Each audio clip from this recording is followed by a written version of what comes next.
Hey, everybody, welcome back to another episode of the Reckless Wiz podcast. I am your host, Luis Juarez. If this is your first time listening, we usually do some interviews. Well, we've done one episode prior to this, which was an interview. But I do like the idea of doing some solo cast, so that's what you got today. You got me for a little while. I'm gonna catch you up on some stuff and I don't know, just talk about, I guess, what's going on. I just got back from Los Angeles. I was doing some shows out there and got to headline the lab, which is inside the Hollywood Improv. Which, if you came to that show, thank you so much. I'm not from there, from Texas, and sometime I've been doing comedy a good little while now, 12 years. When you're doing comedy that long, you make some fans here and there, especially with the internet, and on your following list, it tells you like roughly where most of your fans are. And I think it's at like 5% of mine are in Los Angeles. So I was like, maybe if I do a show out there, I can maybe get some people out there. And I did. Some people came out and that was great. And I had a lot of fun. The lab is like a smaller room inside the Hollywood Improv, and they have like their main stage, which at the same time as my show, Donnell Rollins and I think Bobby Lee were doing a show. And I honestly just wanted people to come to my show. Like I at one point, I went outside and I just started like barking, which is basically just trying to get people to come in to the room. Cause it was like maybe 10, 15 minutes before the show. And I just went out there and was just like, I was like, all right, we hadn't sold it out. Let me just get anybody in here because I just wanted to run my headlining set. And I was successful. I got a few people to come in. People that hadn't bought their tickets because they were going up there to buy tickets to see Donnell Rollins. And I was like, yeah, well, you can come to this show for free. And, I'm an up and coming comedian. You're about to see a legend perform for free. I was like, you can get in for free right now. They're like, all right, cool. And other people, of course, were like, nah, I really want to see Donnell Rollins, which is cool. And I was just like, yeah, man, fuck Donnell Rollins. And I actually told him that after the show. Like, inside the lab, there's like a bar in the room. And I guess like he was done with his. And like I was walking out after they pay or whatever. And I'm like walking out and I see him and I'd never met him before. And I was like, hey, what's up, Donnell? He's like, hey, what's up? And I was like, man, I just had my show right here in the lab. And I was out there trying to bark, just to get people to come in here. And some people didn't want to because they're like, hey, Donnell Rollins, we're going to go see Donnell Rollins. And I told him, I was like, I'm sorry, man, but I had to say, I was like, man, fuck Donnell Rollins. And he just kind of laughed and was just really just trying to get a drink. I think I probably shouldn't have bothered him, but I was up. I felt good after that show. I had a lot happening. I don't know, like it's a cool feeling, I guess. It's just the beginning of trying to get more work, headlining work out there. And man, I just really like that city. The people are so cool. Like they're funny too. Like the other comics I had on the show, Vince Caldera, who we will have on this podcast soon, and Daniel Cabral and Jay Valentino. Jay Valentino is somebody I actually just met.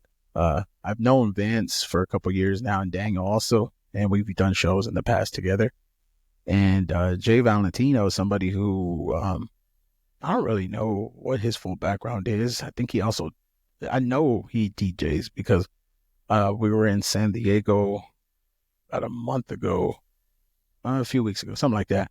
And we were out there. My friend Ralph was recording his comedy special, his Hulu special, and it was at some big theater. And after the weekend was over, like a kind of like a wrap up party they had, at some club down there, and he had like a few sections, and we were just partying. And he had some bottles, and it was just a fun time. But then I realized that the DJ that was on stage, the actual DJ was Jay Valentino, who we followed each other on Instagram already. I know he did comedy, but I didn't know like if that's what he's been doing this whole time. But I guess he also DJs, and he was like a strip club DJ and stuff. But he pulled up to the show Well, I met him in person that night. We had been like, you have parasocial relationships with people. Like you just know them through the internet. And you think you kind of know them, but then you see them in person, and it's just like, oh shit, like we're actual people, And that was the case with him. We exchanged numbers and shit. He pulled up to the show and did a spot at the lab, and he did great, killed it. And actually, everybody did. Dante, he went up first, and that was his first time performing in LA, and he was a little nervous, like for the show, but he did well. And so did Daniel, and Vince featured. And Vince is just a really funny person. Like, and he has like clean jokes, but not necessarily they're not dirty, because he has some stuff that's like, kind of edgy or whatever, but he does it in a clean way, which I think is pretty cool. And like I said, we're going to have him on here soon. My set though, I think I did well. I felt good after. Here's the thing with stand up.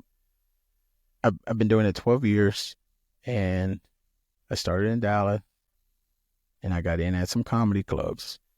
When you really first start out, you really just do nothing but open mics. You're just trying to get like a good 5 minutes. Really, you're just trying to get 5 minutes of material that you can just be on stage for 5 straight minutes and just talk and hopefully keep them entertained, And I did that for the first maybe 6 months, where I was just open mic. And then I got like a show with Flo Hernandez. No, it was CJ Starr. It's a comedian from Dallas named CJ Starr. He put me on a show with him and Flo Hernandez at a hookah lounge, which I was so excited for, because I had never done a show prior to that. It was all just open mics. And yeah, there was like 5 people there, but it was really fun, because I was like, oh yeah, like I was so excited for it, right? But then I also at that moment realized, I'm like, man, I'm not ready to be doing shows like that. Like this 5 minutes really isn't that tight. Like it just made me want to go work harder and try to do my 5 minutes as often as I could. And then about a year in, I had maybe gotten a good 10 minutes, right? Like what I considered at the time to be good. And I tried to get in at some of the comedy clubs, one of them being Hyena's Club, where I was already doing like the open mic on Wednesday nights. And they gave me an opportunity to do like a showcase show, and I got in that way, and I got to finally, about a year and a half in, I got to host like a full weekend of shows, where like a headliner comedian comes in from out of town, and then there's a headliner, he does about 45 minutes, and then there's a feature act, they do about 20 to 25, and then there's the opening act that does about 10 to 15. Well, the host does 15 minutes. And that was what I was going to do, which I had 15 minutes worth of material. And I remember doing it. And it's like practicing something, and then not until the actual game starts where you realize you're like, oh shit, maybe I didn't practice hard enough, or maybe I didn't prepare enough, or I just really just need the reps. And that is what it was. I really needed the reps. I needed a lot of 15-minute sets to really feel like I was an actual host. And I did.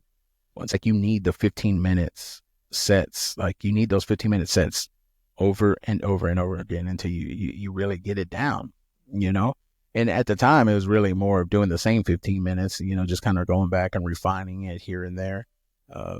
And then after a little while, you start to be like, well, I kind of want to do a little more time on stage. And let me really try to work towards getting to a feature act, which somebody that does about 20, 25 minutes.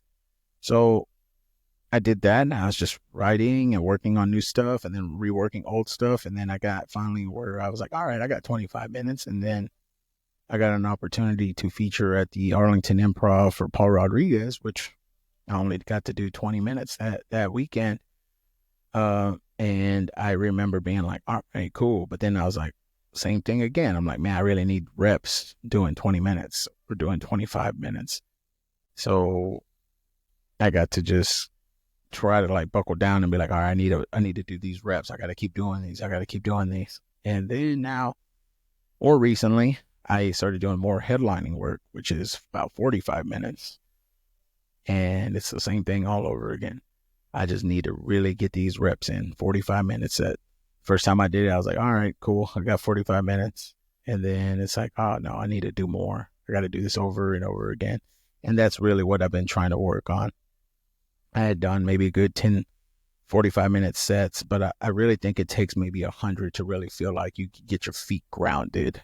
Uh, and that's what I'm working towards this year, just trying to get more headlining work and just trying to be a little more comfortable staying on stage and talking for a long periods of time. And part of the reason I started this podcast and doing these solo casts is because I want to do just that. I want to be able to just like work on it even when I'm not working on it. This is another muscle that I'm flexing here that I also need to work on too with the podcasting, and I'm trying to get better at it. I really just trying to get better just overall with life, you know, and I'm in my 30s now, and I'm like, okay, I need to start thinking about what I need to get right before my 40s, you know. And one of those things is really getting my health under control. Like I have high blood pressure, and like I just just trying to work out and get healthier just overall.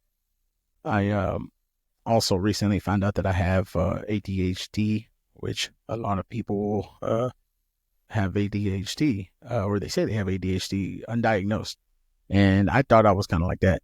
I was actually in denial about having ADHD because I remember teachers and like people saying like, I think you have ADHD, or like friends telling me that. And I'm just like, man, everybody has that. And then it wasn't until I went to the doctor and I was like, I don't know, everybody keeps saying I have ADHD. Like maybe I should like start taking something, or, trying to like get some medicine for it. And the doctor's like, I'm not going to prescribe you any medicine for that. Like, he's like, we don't even know if you have it. And I'm like, okay, well, what do I need to do? And then he's like, you have to go see a psychiatrist. So I went to go see a psychiatrist, and I talked to her, and she said that like, well, you have to take a test.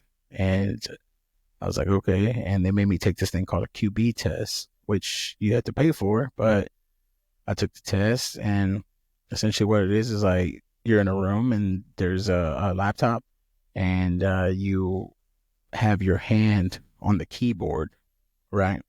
And on the screen pops up like like different shapes, like a square, like it's like a blue square, and then like a red circle, and then like a blue circle, and then like a red square, and I can't even remember. Maybe it was like a triangle or something.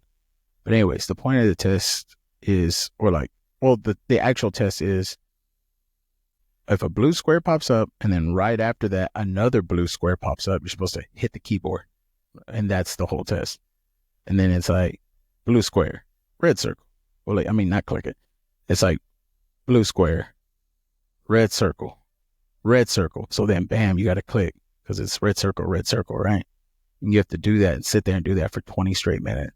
And I was like, oh, this is easy. And I was like trying to focus as hard as I could. But then I like, even when I was doing, I was realizing I was just like, my mind was just wandering. And I was like, oh shit. Like, I was like, oh shit, was that red square? Was that blue square? And I just kept fucking up. But then I also, at the same time, I was trying really hard, and I thought I actually aced it until afterwards, where they're like, yeah, you did horrible. You have severe ADHD. We don't know how you've been functioning this whole time. And I was just like, damn, like,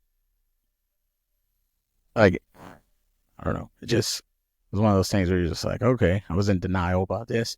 And then I started to realize, like, dang, like, why did I wait so long? Or like, why did my, like my parents, like, try to take me to go get that? It's because, I don't know, we just like, I guess, look down on that, or like the idea of it, or like getting like the mental health stuff. I don't know. Mental health is one of those, like, those things that you either got to be already knowing about what's going on or something like that, or somebody outside of your family knows, or whatever, maybe if my parents knew more about that actual world of mental health and all that, maybe I could have got some help with that. But I'm also not like gonna cry about it, like I it got me this far, and people say that ADHD is like a superpower itself, because you have this like really hyper focus, and you focus on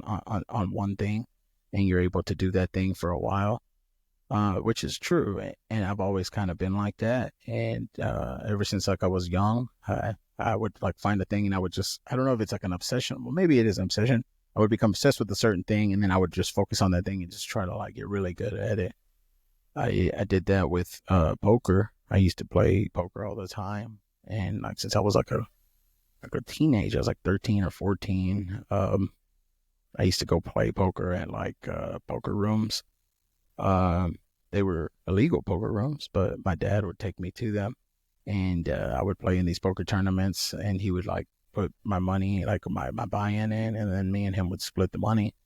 And it was actually pretty successful. I did really well for a long time. So I played a good 10 years of just poker, like going in and out all through high school. And even after I graduated, I was playing a good amount. And then I kind of just stopped. And then I started working at a job, working in a warehouse, and was just doing that for a long time. And yeah, I went to college because I didn't want to keep working. And then I kind of started stand up at the same time I went to school.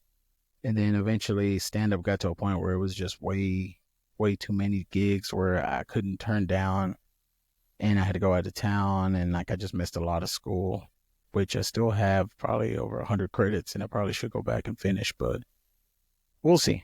It's never off the table because I am a fan of getting educated and getting a degree and stuff like that, because yeah, you can get better jobs. And uh, it's no secret that people who have a degree actually have a higher chance of making more income, statistically. But I make decent now without a degree, but it's never off the table. Who knows? But yeah, I forgot what I was originally talking about. See, that's that ADHD shit. Okay. And like the psychiatrist was like, he's like, wow, like you have like a mixture of all of them, because it's like a variety of them. It's like it's ADHD. I forgot what they all stand for. One of them is where like you're like, I guess, hyperactive and like you're constantly moving around. I don't quote me on any of this because I don't really know. I just know that what they tell me I got. And she said basically mine is just like a mixture of all of them, whatever they are. Like the attention thing and like easily distracted thing, and like it's just like a mixture of all of those things. And she said the only way to fix it is with medication, and also just like doing like certain stuff like journaling and like getting better with like time management and stuff like that. Like basically just you got to be more conscientious of how you're spending your time and where, and like becoming more aware of what you're doing when you're slipping into that ADHD mentality or whatever. Um, I well, I didn't want to start taking the medication because it's mostly all stimulants, which is like Adderall, Vyvanse, and since I have high blood pressure, I was like a little nervous because I was like, man, I don't want to like have a heart attack or nothing like that, but also I just don't want to become dependent on it, you know? And I've taken Adderall in the past. When I was in school, I would like buy Adderall here and there. And even like maybe in the last couple of years, I would buy Adderall from some friends when I really needed to get something done. But I just never assumed that that is what normal was supposed to feel like. Because I just thought it was like, oh, it's the drugs. Like I'm not, because I remember it would bring me to a place where I'll be like, all right, I'm hyper focused. This is what I was able to take care of everything I needed to take care of. I was able to go work out. I was able to clean. And I think what happened was a friend of mine told me that his girlfriend could get me some Adderall, and I ended up going to get it.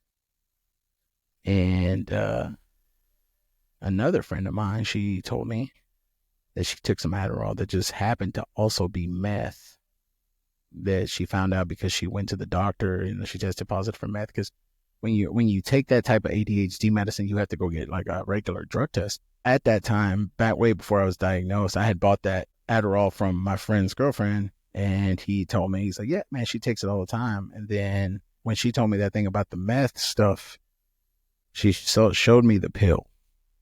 And then I saw my pills, and they looked exactly the same.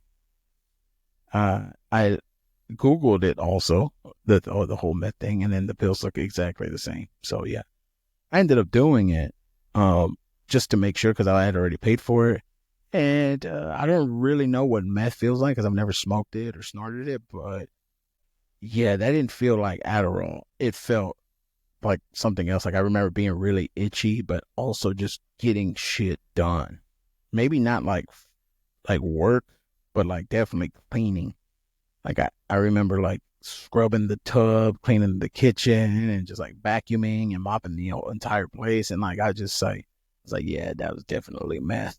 And then I definitely wanted more after that, and I had to just get rid of them. I actually gave them to my friend, and I think she ended up doing them. But yeah, all that to say that I didn't want to get back on stimulants. I think that just kind of like scared me from taking Adderall again. So they started me off on some non-stimulants. There's non-stimulant ADHD medicine out there too for people who are interested. And I've been on that for about 2 months. And yeah, it's not the best, but I do feel that it does help me a little bit with my own uh, like it helps a lot with the getting things done. Maybe not as fast or as effective as like a stimulant drug does, but I think it makes me a little more aware of myself. Like I'm like, okay, I gotta go take out the trash, and it's like I'll do it later. But now I'm just like, man, let me just go take out this trash, or I need to wash these clothes. It's like I'll do it later. It's like, nah, let me just get up right now and just go do them. But I've also been trying to do more work towards like the journaling side of things, and also time management. I actually bought this. Let me see. I bought this clock that I saw that's like made for people that suffer from like ADHD. You see, it's like kind of like a big timer, and like this thing moves, and it kind of just gives you like a visual, like of like how much time you have. Like, say, I'm like, all right, I'm gonna write for 30 minutes, and then I'll just put a 30-minute right there, and then I'll just start writing, and then I'll look up, and then like the 30 minutes is like there, and I'm like, oh shit, I'm almost done. Like, it just like I feel like it's just been really helpful for me. Maybe it's the visual part of it. Um, but I had also saw it like online that a lot of people that have ADHD or like I think are like autistic or something can like it helps with that. And it's been very helpful for me. And it also is really helpful in letting me know how much time has passed when I'm on my phone. Like if I'm scrolling on my phone or I'm just on the internet, and I'm like, I'll set it like as soon as I sit down, like I'm like, all right, I'm gonna be on my phone. I'll set it at an hour, and then I'm like on my phone, and then I'll look up and I'm like, damn, I've been doing this for 40 minutes. Like I'm like, it kind of lets me know how much waste I have too, because like it's you of all people know you're probably watching this on your phone right now. Like it's easy to get distracted and to just be like doom scrolling, I think is what they call it. And not everything I was doing on my phone, I think was super negative because I do still like try to edit content and things like that. And I do a lot of it on my phone.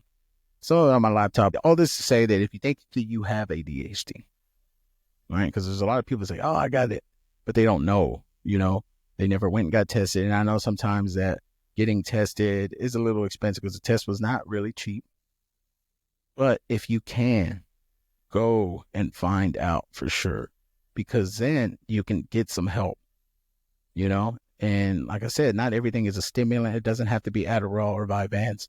They have non-stimulant drugs that are specifically made for ADHD. And that's what I'm on right now. I'm actually probably going to eventually get on the Vyvanse. I think it's after my last dose, the doctor was like, she's like, yeah, I don't know if that's really helping you based off what you're telling me. But she says that I think that you can really get something from the stimulant. So I'm probably going to get to that. But I'm also actively working out and trying to eat healthier and just get my health up, because that also has a lot to do with it, because it's like a dopamine thing. And again, do not let me be the full-on advocate for this ADHD thing or the spokesperson for it, because I'm not the smartest guy when it comes to explaining stuff like that. And then as you could probably tell from this podcast so far, that sometimes I just go off on a tangent and I'll forget what it was exactly I was talking about. It's kind of like a boat, or like a submarine that's at the top, right? And you're like, the point of the conversation is to get from here to here. And then you're just going. It's like a submarine at the top. And then like you'll go off on a tangent and you'll just go real deep. And then you'll stop and then you'll be there for a little while. And then you'll come right back up to where you are and then go from there. And then like, oh, and then you'll go deep again and then you come back up and then you go. Yeah, that's a very weird, abstract way to put it, but I think that it makes sense. But yeah, so I've been working on the ADHD thing. And also just like the more research I started doing on it, the more I also started realizing like it's not like the most accessible knowledge to learn about yourself. Unless you have somebody in your family that works in medicine or somebody that like a counselor or something at a school. There's a lot of kids go undiagnosed for a long time, which I guess I was one of those kids. But it is kind of like works against minorities a lot. And like I had always thought I had it kind of also, but then I stopped and I was like, nah, maybe it's depression or maybe it's anxiety. But the psychiatrist said that the ADHD has a lot of the same symptoms as anxiety and as a depression. And unless you actually get tested, you know for sure it's ADHD. And it kind of like disproportionately works in favor of non-minorities. Like if you go to a doctor's office and the doctor says, hey, like if you're a white person, right? You go in there and you're like, I think I got ADHD, and the doctor is a little more inclined to be like, okay, and they believe them, as opposed to like a minority who you have to go through all these loopholes, go to the doctor, then go see a psychiatrist, and then go get tested, and then like find out that you for sure got it. But this whole time, if we had just, because that wasn't my first time I told a doctor that I thought I had ADHD, but I don't know. But yeah, I forgot where I originally started with all of this. Just trying to get healthy. That's the goal. Just get healthy. And not just with like the ADHD stuff, but with just like with like all my relationships, you know. And just try to be a better partner, a better father, a better brother, a better son, better comedian, a funnier comedian, better writer. Been writing a lot more, which is good because writing helps a lot with understanding your thoughts. You know, I've been doing a little more free writes where I just sit down and I kind of like journaling, and I just kind of put it all out there and then just kind of go back and just like go through it and be like, all right, what was on my mind at this time? Or if I have like a new joke idea, I'll just start free writing it first, like just like whatever, just like a stream of consciousness, whatever's happening, going straight, I'm typing it out. And then I'll be like, okay. And then I'll go back and get a piece of paper or like one of my notebooks. And then I'll just like, all right, let's see what I can take from this well of just words. And I'll just like start grabbing stuff and then be like, all right, maybe I can work a bit out of this. And I've contemplated maybe doing that with this podcast, like where I can maybe like just do like a writing session type thing, which maybe I will. I gotta like plan it out better, and maybe I can have some comedians on here, all of us together. We'll start in the beginning of the episode with like premises, and then by the end of it, maybe we can all have jokes written. If you think that sounds like something you would want to watch, comment on the video, or just send me a message. Say, hey, I saw your video and I thought that would kind of be an interesting concept. Let's try it, because I'm always open for collaboration with people. I think that the more we all collaborate, the better the creativity can be, you know, just a mesh of minds. Stand up is one of those things, though, that is just you on stage for the most part. But there's no reason that we can't do some sketches or other stuff. Maybe make some videos and who knows, or podcast interviews, you know. That's kind of what me and my friend Dante do. Already we've known each other for some years, and back in the day we would make sketches, and we're trying to get back into that. Same thing with my buddy Jesus and Ralph, and you know, just we're just creative people, and I like being creative. It's nice. It makes me feel good, You got to do what makes you feel good. You got to do what nurtures your brain, because we all eventually become old. That's the thing about time. It does not stop. It just keeps coming. And you just kind of deal with it the way that you can and just enjoy yourself in the moment. And whether that's writing or on stage or just with your family or with your partner or with your friends, just try to enjoy yourself. I remember listening to this song. Um, it's a Gil Scott Heron song called Angel Dust. And there's like a live version of it. It's like I want to say it's like a 15-minute song or something. It's like at a concert of his, and in the beginning of the song, he says something like, he's like, your principal responsibility is to enjoy yourself. Like he's telling people at the concert. He's like, don't worry about the person next to you. Don't worry about the person you came with. Worry about enjoying yourself, because you can't control other people and how they feel. All you can control is how you feel. So enjoy yourself. And that's, it just always stuck with me.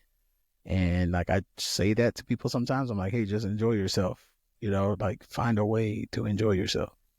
Not to say that certain situations can put you in a certain state of mind of upsetness or, anger or just sadness, anxiety. Those things are all very valid to feel.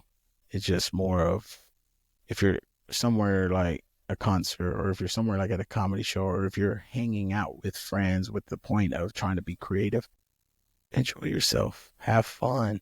When you start to feel like you have fun, it just feels like the creativity just flows so much easier. And that's what I'm about. I like good creative endeavors. I'm working on a movie script right now, and it's been challenging. And I actually, I'm glad that if you haven't seen the first episode, please go back and watch it. My friend Dante and I, we interview Chris Estrada. He's a stand-up comedian and also a writer. He wrote the TV show This Fool on Hulu, and he gave us a lot of insight into just the writing world a little bit, and like the importance of story, and just overall interesting, smart dude. Well, last week or earlier this week, I was struggling because I had some work I needed to get done. I needed to write these pages, and I just felt like it, because I've been working on the script for a little while, and the thing when you write a script is like you have to have like a beat sheet of what the movie is about. And then from the beat sheet, you write an outline, which is basically all the scenes of the movie. And you put them all together and kind of in the order the way that you want them. And then after you have the outline, you go and you write the actual script. And the script includes the dialogue and just like all the other stuff, like written in the way a script is supposed to be written. And I was just kind of struggling with the doing of it. And I think it was a lot to do with I was overthinking some of the ideas of it. Like, because the feedback we had got back from the people that are making the movie were like, yeah, take this out. And then they kind of gave us like an idea of how we're supposed to write it. But I think I got in my head a little too much because I think I got a little too comfortable with some of the jokes that I had that they didn't like. And I was just like, maybe it was discouraging, or maybe I just was like avoiding the writing assignment. And I talked to Chris about it on the phone, and like he gave me some encouragement, and he was kind of telling me like, hey man, just take it a step at a time, like kind of thing. And I really appreciated that because he had used an example of something that he was dealing with, where he was writing something and I guess he's working on this project, and he had this good visual for within that show, but it didn't, like, it was just like a joke. It was like a concept of the of the thing that he was writing. I don't want to give away details about what he's writing, but he's all like, I realized he's like this isn't part of the story necessarily. He's like, you really just need to know the story first, like actually really get the actual story, and then let the story create the situation, and let the situation create the jokes naturally, as opposed to writing the joke and then be like, all right, let me work from this joke that way, when you should really be writing in a story and then the situation, and then the jokes naturally come, because if you're a funny person, it'll naturally be funny.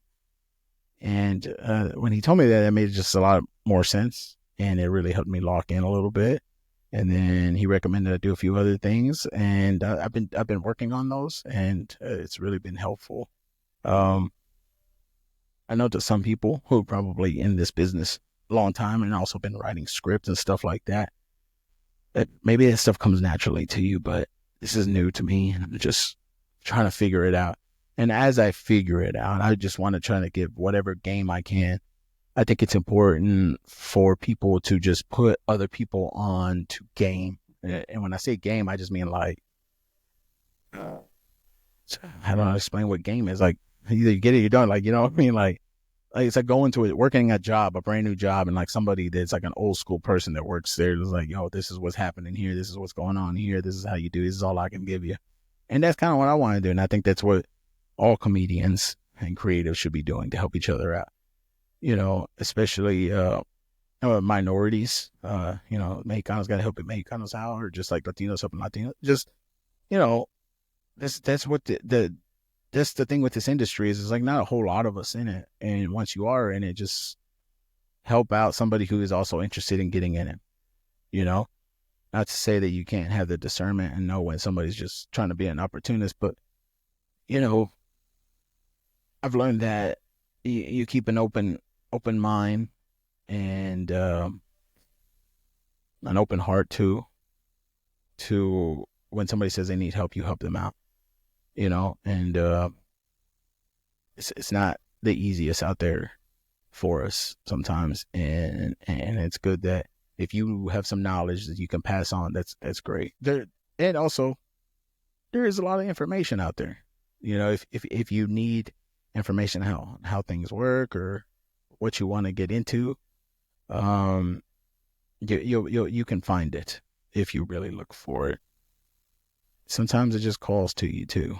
Like I don't know what destiny is and all that, but sometimes I feel like it's like, I was meant to go down this path, to go into entertainment, and then get into some writing, because I've always loved writing ever since I was a little kid, actually. I remember when I was in second grade, I wrote a little essay, and it got into the Dallas Morning News, which I had no idea. And then my principal came to me. She's like, "Hey, you made it into the newspaper." And then she gave me the newspaper. And I was like, "Oh, okay." And then even in that moment, I was like, like, maybe it's writing I need to be doing. And then I just really kind of just locked in and focused on that. And then it wasn't until I got to like fourth or fifth grade, where I started like really trying to like be funny. Like I was always making my friends on the bus laugh and stuff, and even in the class. But it went to like fifth grade where I realized, I'm like, yeah, I can really do this. And I would start by annoying my teachers, which yeah, maybe that probably wasn't the nicest thing to do, but it definitely helped me own my chops. And but I was always doing good in school, so like maybe they gave me some leeway or something. Uh, I had a friend who came to my show when I was in LA last week, and we he grew up down the street from me, and he, because there's like a big old dump, like a landfill that's like was growing, and they bought out like his area where he lives, and he ended up moving away. And like I hadn't seen him in a long time, and he came to my show, and he was he was one of those people that I knew like when we were younger, and he was also really creative. And I remember when they put us in this class together, and we would all just like write like cartoons and like little like comics, and like they would always be like real stupid and just like kind of funny. And I don't know, I just think that again, I don't know what destiny is, but maybe everything that happens in life kind of leads you down a certain type of path. And I'm just glad that I kind of went down this path a lot of people go through. And sometimes some people are just like afraid to take that risk to do something in a creative field, or if they even want to. If they don't want to, they it's not like it's like mandatory. It's just what I wanted to do. I'm just glad that I did it, you know? And yes, it's not the most lucrative business, but it is something that helps feed something within me, whatever that thing is. And but it was good to see my friend Jake. He actually is one of the people that he lost his house in one of the fires out there in LA. It was very sad. But he came to the show, and I was talking to him and his partner, his wife, and uh yeah, they seem to have a sense of humor about it. Like, I mean, I don't know what that feels like. Um when I was a kid, my cousin, their house burnt down, and I just remember them being like devastated because you lose everything that's in there, you know. And but he had his wits about him, and he came to the show and he was laughing. It was good to see him, and like, yeah, he's always been a funny guy. And his mom, she used to drive us back and forth to like football practice and stuff like that. So it was just good to see him and his wife and them laughing, considering the circumstances they're in right now. But I don't know. I just the older I get, the more I really appreciate the people and just the situations I've been in growing up, and just like the opportunities I've received, and just trying to be better about showing some gratitude. And if anybody's watching this still and you're like, this ain't funny, well, this is what it is. It's just me talking right now about, I guess, my life or just life in general. So I might be all over the place, but I hope that if you watched any of this, that you got something out of it.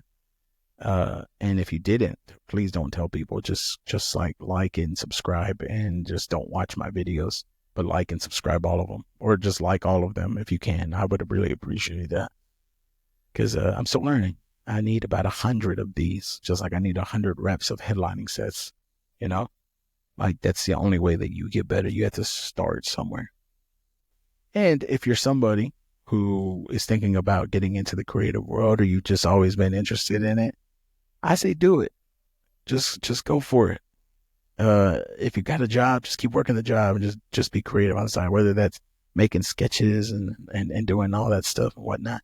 I filmed a sketch recently at my brother's house for the Super Bowl, and that was a lot of fun. And it was fun because I did it with my nephew and my son, and even my mom wanted to be in it. My brother Marco helped me out a lot too. He did a lot of the recording. It was at my brother Jose's house, and I enjoyed the skit a lot. And I think it's because I was having fun, and I think that's the thing. Got to enjoy yourself. Remember that, please. Only you can enjoy yourself. You can't control anybody else's enjoyment. Just enjoy yourself. And if everybody just starts enjoying themselves, and we're all having a good time. But please don't be doing nothing malicious or weird out there, and impeding on somebody else's like stuff to make yourself enjoy. If that's what you got, then you're probably need to go see somebody and talk about that, if that's what gets you going. But yeah, if stand up is something that you want to do, or if you saw me do stand up and you're like, hey, I'm gonna listen to this guy's podcast or whatever, and stand up is something that you just enjoy, or you think about getting into it, go do it too. It's open mics in almost every city that you can go and just get on stage and just try it out. Think of something funny, and just practice. It's all practice too. Work on it. I can't really remember when I felt bad about doing a bad show.